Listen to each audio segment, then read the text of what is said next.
King Louis XVIII entered Paris on 8th of July to resume his reign. James was actually within the city when the king arrived, and his observations on the reactions of the Parisian crowds are both astute and very interesting. Over the coming weeks, he visited all of the great sights of Paris, and he has left his very interesting assessment of them and also his views of the rapidly changing and fluctuating political situation. This is Gairdner's journal. These are his words. Let's begin. July 8th. Went into Paris today. Entry is now unrestricted, and a British brigade is encamped in the Champs-Élysées. I will not attempt to describe the entire city, but while I had not expected Paris itself to be particularly beautiful, its public monuments are truly magnificent. When I arrived in the morning, the tricolor flag was still flying on all public buildings, except the Palace of the Tuileries, and nearly everyone wore the tricolor cockade. However, as the day progressed and it became known that the king would be making his official entry, the tricolor cockades began to disappear, replaced by a few white ones. Soon, white flags were hoisted on all public buildings, and by the afternoon, when the king entered to loud cheers, the white cockade had become universal. Despite the shouting, the people remained sullen. As I entered the city, the scene was striking. Due to the uncertainty of the situation, all business was suspended, and the streets were full of people, eager to see what would happen. The crowd was mostly moving northward to witness the king's arrival, giving an impressive first impression of bustle and excitement. The general mood of the people was one of suppressed resentment, but, true to their national character, many became intoxicated with their own shouts of Vive la Roi. The same men who had bitterly opposed the Bourbons that morning, arguing eloquently about the nation's right to choose its government, were by evening celebrating wildly, as if overcome with genuine joy. The French character is epitomized by their love of spectacle and novelty. Whether they are witnessing a victorious enemy army marching through their streets or celebrating their own triumphs, their immediate response is nearly the same: a shout of excitement, a temporary forgetting of grievances, and an eagerness to be entertained. Tout est bon pourvu qu'on l'amuse, everything is good, as long as it amuses, seems to be their guiding principle. It is worth asking whether this frivolous attitude is innate to the French or whether it has been shaped by years of revolutionary turmoil and Bonapartist rule. The revolution and Napoleon's dictatorship crushed serious political inquiry, forcing people to see the world only through the distorted lens of government propaganda, particularly the Moniteur. Unlike in England, where political debate is a rational weighing of national sacrifices against national benefits, the French take government proclamations at face value, never questioning their actual meaning or long-term consequences. The French Revolution shattered all established order. The initial wave of liberty was like a national fever, where passion drowned out reason. Over time, relentless political upheavals, systematic deception, and a government obsessed with war reshaped the French people. Once a nation of frivolous but generous, gallant, and honorable individuals, they have now become a people obsessed with conquest, ready to impose tyranny on others while having no real freedom themselves. To them, treaties and agreements are meaningless, and they openly follow the Machiavellian doctrine of any means are justified if the end is achieved. Surprisingly, the Parisians were very polite to the English. What astonished me even more was how easily they recognized us. Despite wearing a greatcoat to conceal the numerous tears in my uniform, I was immediately identified. As I walked through the boulevards, I overheard murmurs of Voilà des Anglais. At one point, when I found myself stuck in a dense crowd, a man guessed aloud, Il est russe. I replied, Non, Anglais. Instantly, space was made for me. July 9th. Our regiment marched this morning to the Bourse de Belleville, relieving a wing of the 43rd Regiment. The gates of Paris are heavily guarded, with troops and artillery stationed at each. Their orders are strict, and their response to any disturbance will be swift and decisive. We were quartered in one of the dance halls frequently visited by the working class of Paris on Sundays. A striking feature of the lower classes here is their complete lack of foresight. They live only for the next Sunday, spending all their weekly earnings in one day of leisure before beginning the next week as poor as before. July 10th. Still on guard duty. The emperors of Austria and Russia, along with the King of Prussia, entered Paris yesterday evening. I rode into the city today. The streets are filthy, irregularly built, and dangerous for pedestrians. Aside from the boulevards, there are no sidewalks, and carriages race through the streets with no regard for foot traffic. A stranger walking in Paris is constantly at risk of being run over or splattered with mud. In the evening, I rode to the fortified heights of Belleville. Though not as naturally strong as Montmartre, it has been heavily fortified. There are numerous heavy cannons, most of which have been spiked or overturned. The surrounding countryside is beautiful, dotted with elegant homes, all of which are now abandoned. From Belleville, there is a clear view of Vincennes, which remains garrisoned by the French, as it has not yet surrendered. 11th. Relieved this morning. The division has moved to Clichy, where it is encamped. The Brunswick troops, who have no tents, are in the village of Clichy, which is about a mile from the barrier. Went to Paris and spent the day in the Louvre. It is more magnificent than I had imagined, and I cannot attempt to describe it. What pleased me most was seeing that the Prussians are reclaiming the artworks that were taken from them. Bonaparte is very popular in Paris. His conquests benefited only the capital, and even then, only in a way that would not have deceived other people. If a king of England sought to make war popular by promising to adorn London with paintings, statues, triumphal arches, and public buildings paid for by conquered nations, I do not believe that the city of London would be so generous as to accept advantages gained at the expense of the entire nation.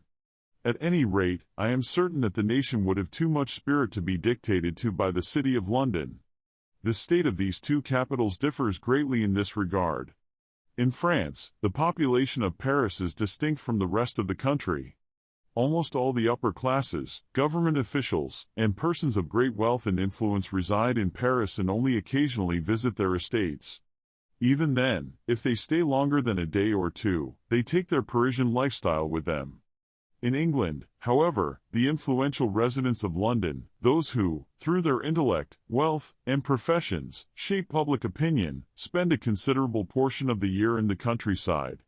There, they interact with a large segment of the population that is in no way inferior to them in education, accomplishments, or even wealth. These country residents, whose habitual home is outside London, play a significant role in shaping public opinion. Consequently, in England, we would never see the metropolis dictating to the provinces, as was the case in France during the Revolution. Such advantages as I have described above were more than enough to win over the Parisians, who think of nothing beyond the immediate gratification of the moment.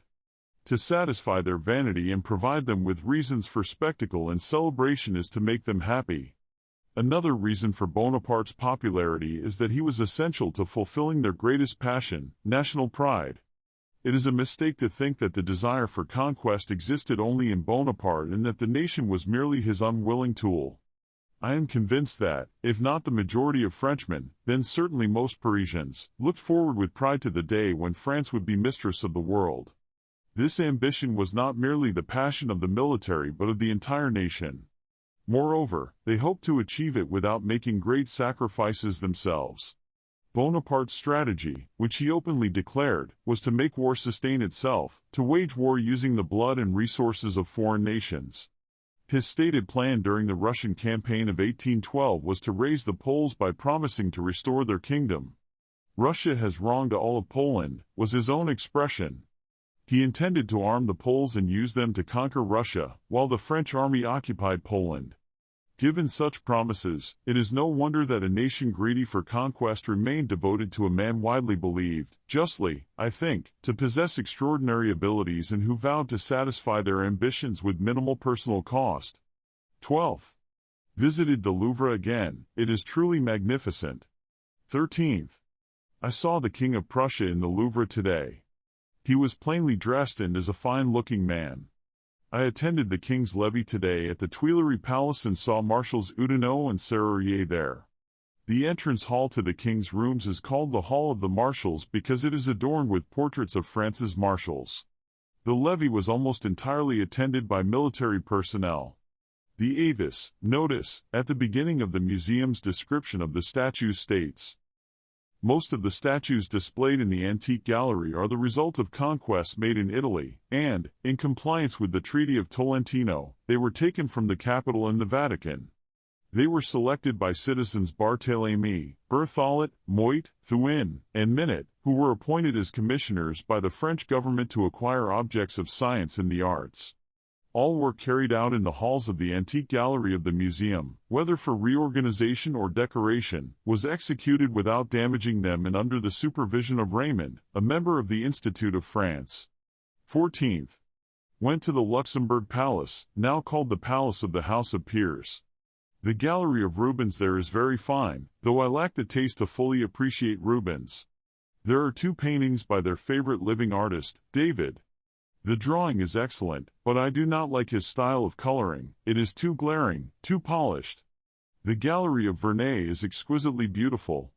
Overall, I prefer his works and those of Hugh, whose style I can hardly distinguish from Vernet's, except that his costumes are more modern, to anything else I have seen in Paris. The palace itself is a handsome building.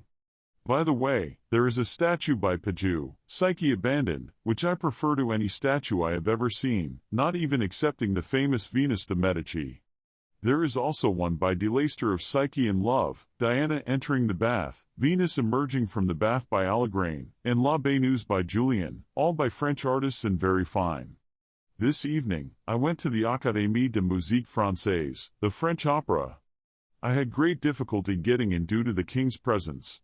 I do not admire French opera or mime, so I was not entertained. The opera was Iphigenie, followed by the ballet La Dansomanie, which was quite pretty. However, they do not have any particularly brilliant dancers.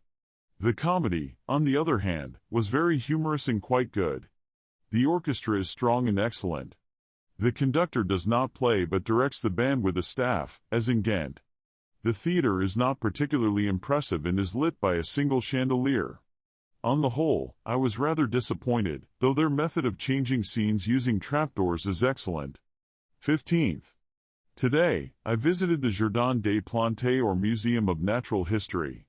The museum is spacious, and the specimens appear well preserved.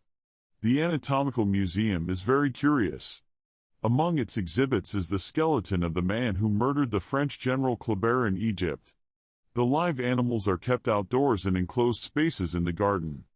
The elephant is the largest I have ever seen. Afterward, I visited the Royal Plate Glass Manufactory, which is not a great curiosity, and then the Gablon Tapestry Manufactory, which is exceedingly fascinating. The tapestries are most beautiful, and the paintings they use as models are very fine. One in particular, by Lesueur, on the condemnation of the sons of Brutus, I found much finer than David's painting on the same subject. There is also a magnificent tapestry of the death of General Dezay, based on a painting by Regnault. Other impressive paintings include works by Vincent, Gérard, and Regnault. A medium-sized tapestry is worth about 800 francs.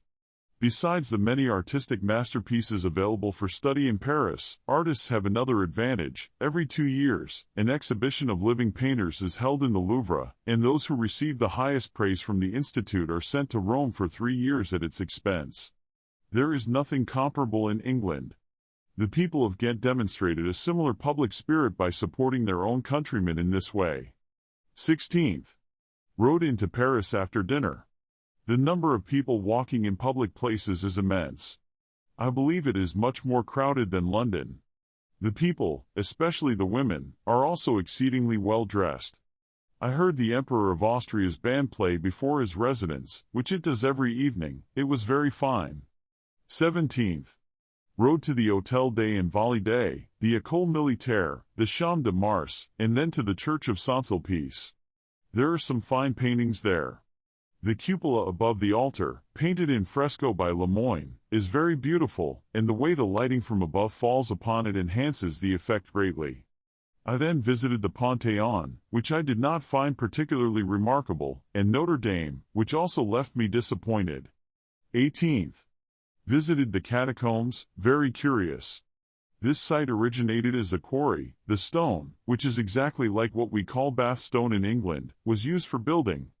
In 1786, the underground galleries left by the excavation of these stones were repurposed as the catacombs. I then returned to the Luxembourg Palace and visited the chamber where the peers hold their sittings. The adjacent rooms contain very large paintings of Bonaparte's battles by David, but they are now covered with baize. 19th. Visited the Museum of French Monuments. During the turmoil of the French Revolution, it became fashionable to destroy not only all titles and hereditary privileges of the living but also all monuments commemorating the merit and nobility of the deceased. Monsieur Lenoir undertook to save these relics from destruction by the revolutionary Vandals and preserve them in this museum. 20th. Went to the Royal Library, formerly the Imperial Library. It is a vast and apparently fine collection, like all of Paris's public institutions, enriched by Bonaparte's plunder. The library is open to everyone for study. Another advantage the French have over us in terms of public education is their widespread access to books, which they make full use of. They often remark on how much better informed they are about historical facts than most English people. This may be due partly to the ease of access to institutions like this and partly to the relative cheapness of books in France. I have also noticed how fond they are of reading British newspapers. Walking along the promenades and public gardens, one finds hundreds of newspaper tables filled with this ephemeral literature. Nearly every person is seen reading, whether at home or in public, after which they discuss the news of the day. But a French newspaper is not like an English one, which is confined to political news and advertisements. Here, they include critiques of every kind, as well as essays on all literary subjects. This kind of reading may not always result in deep knowledge, but it gives the French a superficial air of general information that makes them appear well-informed. Conversation is the Frenchman's passion. They view talking, or as they call it, conversing, as one of life's highest accomplishments. Another consequence of the French fondness for newspapers is the ease with which a despotic government can manipulate public opinion by controlling the press. Bonaparte fully understood this advantage. "I reign through newspapers," he once said. 21st. The French army, which retreated to the Loire and capitulated, remains strongly influenced by royal authority, and its conduct is quite reserved. A sort of negotiation is being maintained with the king, and Davout's proclamations to his army raise great doubts about the sincerity of his professed submission. The convention itself is highly controversial. It is said that Lord Castlereagh has expressed his firm disapproval, stating that Lord Wellington is the greatest man in the world on the battlefield but a mere child in the cabinet. The Prussians are greatly displeased with his leniency and disappointed in his leadership. As for winning battles, they say, who would not win battles with such an army as he commands? I cannot comprehend the current state of France, it is complete chaos. I do not believe the people truly know what they want. They have just experienced a violent upheaval and are now beginning to settle after it. Their feelings seem torn between wounded pride at being conquered and fear of what will come next, knowing they are in the power of an enemy they have long despised. It is likely that these fears are being deliberately stoked for some purpose. It is now uncertain how things will end. Some believe that as soon as the Allies depart, the Bourbons will be dethroned, not that there is any serious talk of Bonaparte's return. Even if he were to return tomorrow to renew the struggle, he would find support only among the lowest ranks of the army. However, the very fact that the Bourbons have twice been placed on the throne by foreign powers severely damages their popularity. The king now sits on his throne solely because France was conquered. He serves as a constant reminder of that defeat, a perpetual source of irritation to their most vulnerable point, their national pride. Whether he can reconcile the nation to his rule will depend largely on his own actions. He is, at least, the most capable man among those placed in such a difficult position. There are more people without employment in Paris than in London, particularly those in comfortable circumstances, individuals living on moderate annuities who choose to spend their lives in the city. This highlights one of the most striking differences between the French and English characters. The English are far more domestic. The English family circle, the home, is considered the ultimate picture of happiness. To the English, home is the center of contentment, a word for which, quite curiously, there is no direct equivalent in French. The French, on the other hand, lack this concept. They seek entertainment outside the home, relying on public amusements. This explains their need to live in large cities, their love of promenades, and their constant need to appear in public. In France, the idea of living in the countryside is unthinkable. C'est au ménage, O person one must be in society to feel alive. A person who does not live in Paris, or at least in a major city, is considered irrelevant. There is no equivalent in France to the English country gentleman. This absence poses a significant obstacle to national progress in agriculture and industry. Moreover, Paris holds a far greater dominance over the rest of France than London does over England. As a result, it is even more overrun with idle individuals of the type described above. 22nd. The conventions are widely criticized here, and Lord Castlereagh is being blamed for them. The Army of the Loire appears to be in an awkward position. Davout, who commands it, speaks of submission in an extremely arrogant tone. It is said that he will soon be sent to take command of the army, which will then be disbanded and reorganized. I believe there is a great deal of corruption within the Parisian administration. 23rd. Road to St. Cloud. The banks of the Seine there are very beautiful. However, I was disappointed with the Palace of St. Cloud. There are a few very fine paintings, particularly The Death of Désiré by Jean Braque, The Education of Achilles by Regnault, and 2 landscapes by de Valenciennes and Bidald. 24th. Lord Wellington's army was reviewed today by the Allied sovereigns. The heat was oppressive while on duty. 25th. Rode today to Versailles. The town is very picturesque, and the palace is the most magnificent I have ever seen. It is truly the residence of a great king such as Louis XIV. The fountains, which only operate on special occasions, are said to be the finest in Europe.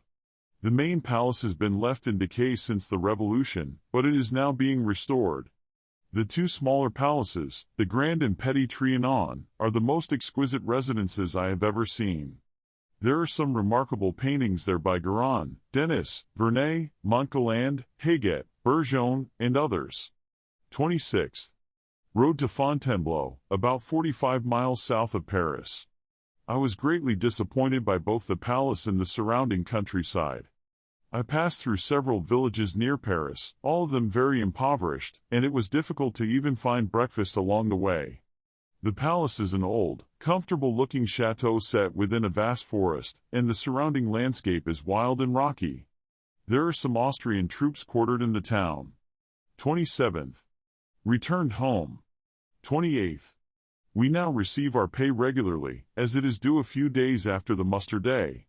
29th. Blank. 30th. The cavalry have moved farther away due to the depletion of forage in this area. August 1st. There are disturbances every evening in the gardens of the Tuileries, directly beneath the king's windows, and there are reports of conspiracies. As a result, the brigade encamped on the Champs-Élysées is now under arms at night. It does not appear that the police are sufficiently active in suppressing these disorders or in punishing the culprits when arrested. Fouché is widely accused of turning a blind eye to such activities, and several public journals comment quite freely on his conduct and that of his political faction. The increasing boldness of these publications is becoming very noticeable. The public is beginning to recover from the shock of recent extraordinary events, and consequently, public opinion is reviving. If the tide of public disapproval continues to turn against Fouché, who is regarded as the leader of a powerful political party, he will be forced to resign. Second.